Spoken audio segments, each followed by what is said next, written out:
Every year, I make a list of free agents the Milwaukee Brewers should target. In 2021, I came up with a list of 41 players. Last season, that list grew to 46. Now, obviously, the Brewers couldn't sign all of those players. That's impossible. My list is just simply players who I'm interested in. It's not like Milwaukee's front office ever listens to me anyway. They sign a total of just 6 players on my target list. This year, it consists of 33 players, though 4, Rafael Montero, Nick Anderson, Clayton Kershaw, and Robert Suarez are off the board already. While I'm not going to go through the other 29 on my list, I will give you my top 10, and for the first time since I've been doing this, most of them are actually big names. I truly believe that new president of baseball operations Matt Arnold will be very busy this offseason, whether that's via free agency or trades. Brewers ownership is just not happy that David Stearns failed at the trade deadline, and in case you haven't picked up on it, neither am I. So let's get into the free agents with number 10, Andrew Benintendi. Now, let me just start by saying I'm not a huge fan of Benintendi. I just don't love outfielders who don't have much power, but I think the Brewers are in need of a change.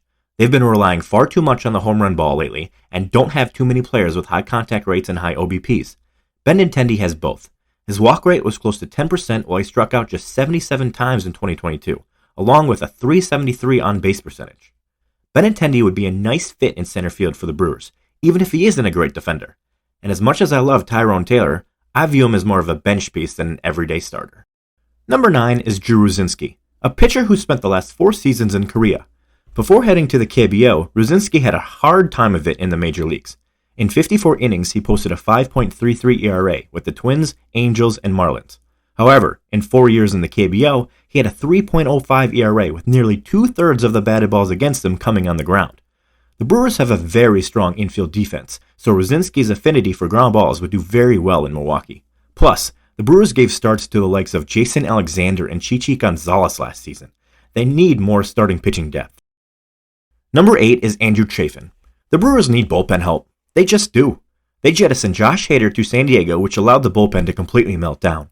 Matt Bush is still under contract, but he's about to turn 37, and was an absolute nightmare when he arrived in Milwaukee. Andrew Chaffin is one of the available relievers they need to target. Chaffin, glorious mustache and all, has been nearly unhittable for the last few seasons. He put up a 1.83 ERA in 2021 before posting a 2.83 mark for a terrible Tigers team.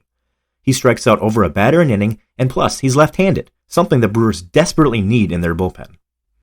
Number 7 is Jace Peterson, or on-base Jace, as the Brewers faithful like to call him. Peterson quietly put up 2.3 WAR for the Brewers in 2022.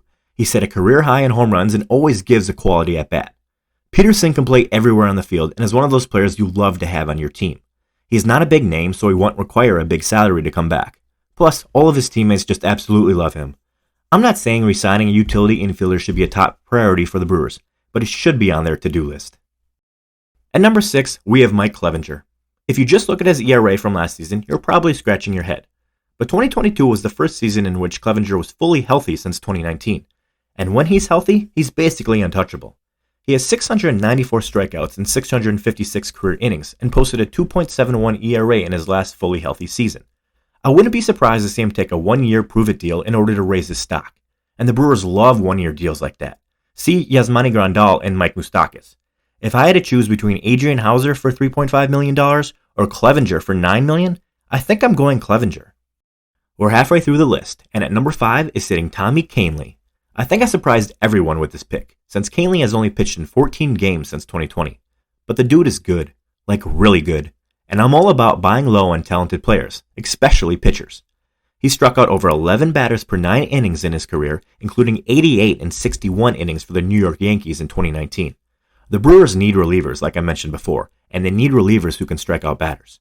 Kahnle fits that bill and is a hurler who shouldn't be that expensive due to his recent injury history. Number 4 is where the big names start appearing, in Joey Gallo. I love Joey Gallo. I absolutely love him. I love his power, and I love his on-base skills. I don't really care about his scary low batting average, and his strikeouts are just whatever. He makes up for it. Now, I know I said the Brewers rely way too much on home runs, and they need more contact skills. And yes, I know that Gallo doesn't fall into that category. But how about they sign Gallo and Benintendi to even it out? Come on, open up your wallets, Milwaukee. Now, Gallo struggled in New York, and that's okay. Some players just can't handle a place like that. I know I couldn't. Milwaukee is much more forgiving, and I expect Gallo to go back to who he was in Texas if he ever becomes a Brewer. Plus, there were rumors that Milwaukee was interested in him before the Yankees sent him to the Dodgers. It's definitely something to keep an eye out for. Number 3 is first baseman Josh Bell, a player I fully expected the Brewers to trade for at the 2022 deadline before David Stearns traded for minor leaguers and a pitcher who failed to appear in a game. Yep, I'm still salty about that. But Josh Bell can hit for average and power from both sides of the plate. He's not the best defender at first base, but he's an upgrade over current incumbent Rowdy Tellez. Rowdy launched 35 home runs last season, but was worth just .9 WAR, failed to hit .220, and barely had an OBP over 300. Bell would help the Brewers significantly, and Rowdy could still have a place on the roster as a designated hitter. Bell is coming off a 3 WAR season and just turned 30 years old, so his contract may be too steep for the Brewers, but at some point, just making the playoffs should not be good enough. Matt Arnold and the Brewers need to make a splash, and Bell is definitely that splash. Number 2 is Wilson Contreras, the former Chicago Cubs catcher Brewers fans just love to hate. But I don't think they would feel the same if he donned Brewers blue instead of Cubs blue. The Brewers desperately need a catcher.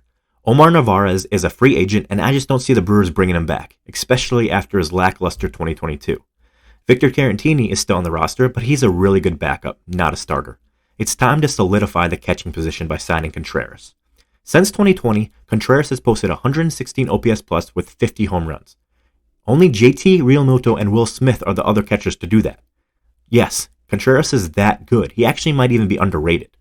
Contreras will definitely be a hot commodity on the open market, and I don't really expect the Brewers to nab him, but they absolutely need to try. Brandon Nimmo is the top free agent the Brewers should target this offseason.